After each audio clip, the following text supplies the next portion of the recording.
बिस्मिल्लाहिर्रहमानिर्रहीम। अस्सलामु अलैकुम वरहमतुल्लाहि वबरकातुहू।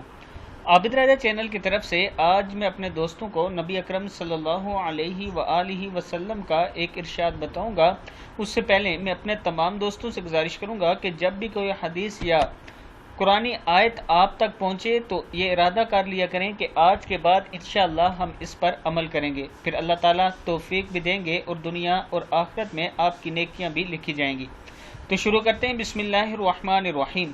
हुजूर अकरम सल्लल्लाहु अलैहि वआलिहि वसल्लम ने फरमाया, शैतान ने अल्लाह ताला से कहा, ए रब, कसम है तेरी इज्जत की, मैं तेरे बंदों को हमेशा गुमराह करता रहूँगा जब तक कि इनकी रूहें इनके जिस्मों में रहेंगी। परवरदिगार आलम ने फरमाया, मुझे कसम है अपनी इज्जत और बुजुर्गी की और रफ़त की, मेरे बंदे जब तक मुझसे बख्शिश मांगते रहेंगे मैं भी हमेशा इनको बख्शता रहूँगा।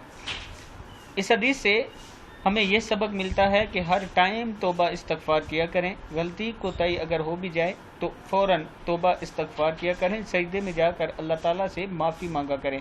अल्लाह ताला माफ़ करने वाला है और अल्लाह ताला के माफ़ करने के दरवाज़े कभी बंद नहीं होते। इस वीडियो को आप दोस्तों ने आगे ज़रूर शेयर करना है। अस्सलामु अलैकुम वरहमतुल्लाहि वबरकातुहू।